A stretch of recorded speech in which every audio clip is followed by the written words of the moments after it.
Longing for Jerusalem, Season 1 has been sponsored by Mr. and Mrs. Isaac and Tiffany Naxon in honor of the Finding Holiness podcast. Part 2. Besamachta bechagecha is the pasuk in the Torah commanding us to be happy on the holiday of Sukkot. In fact, the entire holiday is devoted to being besimcha. Yet on that same holiday, in the Musaf prayer, all of a sudden our mood changes to one of sorrow. Umipenecha ta'enu galinu me'artzenu. And because of our sins, we were exiled from our lands. In actuality, we recite the sentence every day of Sukkot, and every day of Pesach, and every day of Shavuot. Embedded in the celebration of the holiday, all of a sudden, Echa, we were distanced from our land, and now we cannot go up to Jerusalem to prostrate before you in the Holy Temple. Imagine a conversation you might have with your friend. You stop him in the street, and with deep emotion you ask, "Did you hear what happened in Jerusalem? You didn't hear what happened?" Your friend is thinking the worst. What, a terror attack? A bus bomb? A stabbing? No, not a terror attack. Worse.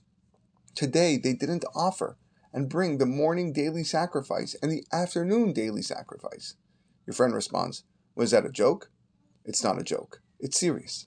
On this day, in the year 2022, 5782 of the Jewish calendar, the daily Tamid offering was not sacrificed in the Bet HaMikdash, and yet we pace around like everything is okay. How can this be? We are so far that it's difficult to understand the pain and suffering we have with no Bet HaMikdash. The Rambam tells us that after the Bet HaMikdash was destroyed, the sages of that generation ordained that one should never build a building whose walls are decorated with ornate designs like the palaces of the kings. Instead, one should cover the walls of one's home with mortar and paint over them with lime, leaving a space 1 cubit square opposite the doorway that is unpainted. Meaning, as long as the Bet HaMikdash isn't erect, our home isn't erect and complete either. Halachot are meant to be the way we traverse in life. They teach us what is important and what is not. It trains us how to think and how to feel. Therefore, when we enter our home and suddenly we see plastered to commemorate the destruction, this needs to be part of our everyday feeling. There's a man about to walk down the aisle for his wedding.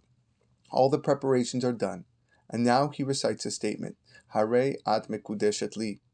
This is the climax of all joy leading up to this moment. And then they bring a cup, and it's smashed with his right foot. The photographer stands in line to get the perfect shot, and we start dancing. Is that what we think about when we break the glass? To make sure the photographer gets a good shot? It's not about the album. It's not about the picture frame. It's to remember the Churban in the essence of Simcha. We must not forget, as long as there is no Bet HaMikdash, our celebration cannot be complete.